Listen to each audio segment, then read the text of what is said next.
Portmeirion, where the whole thing was filmed. It's the latest in a growing number of small boutique festivals that draw a certain type of music lover. Bishop to Queen's 3.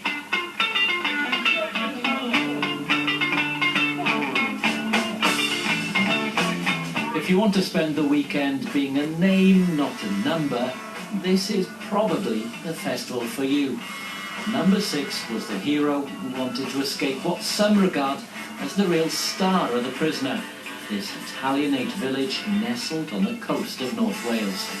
There's nothing like this in the world. The Prisoner is one of the most iconic TV shows in Britain, and was filmed here. So when you are actually trying to describe the festival, well, you don't actually have to say, yeah, it's here. You go, it's the place where they filmed The Prisoner. And everyone goes, oh, wow, Portmeirion. The lineup is a mixture of a few big names and plenty you may not have heard of yet, with the occasional author and actor thrown in. While some big music festivals have been struggling, the last few years have seen small, family-friendly ones like this thrive. In fact, any weekend from the start of spring to late September, you'll probably find one somewhere in the UK. But isn't it all just a bit sedate? It might be a wee bit posh, but I don't know, there comes a point in your life I think that's quite nice. Yeah, isn't it? You don't want to kind of be, I don't know, hanging around and puking up in a gutter. You just kind of want to go and have some fun, you know. Yeah, big ones don't appeal the same. You're so far back from the band, you can't hear what's going on. So yeah. Ask me after we've seen a band, we'll tell you. A bit more, well, family friendly and not got people jumping around screaming everywhere and just nice and relaxed, having a pint in the nice weather. A bit more sedate, maybe? Yeah, might go with that. Mercury Music Prize nominee Richard Hawley knows his way around the festival circuit, but this was one he didn't want to miss, being a fan of The Prisoner. Can't lose on with this, really, you know. Being a teenager and getting too wrapped up in the whole issue of existentialism and all that was the thing that kind of first drew me in. But it's quite a lot of fun, you know, at the end of the day, really.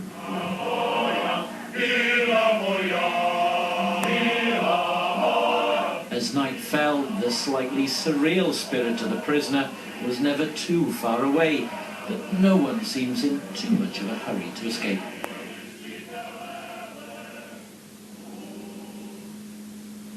Well, we saw there a scene from The Prisoner being recreated, and pleased to say I'm joined by two people from 6 of 1, the Prisoner Appreciation Association. First of all, Steve, what is the appeal of The Prisoner that brings, you know, so many people here to this and brings fans across the world? Well, it's a fascinating series. If anything, it's more relevant today than it was even when it was recorded. People identified with the themes it was extolling.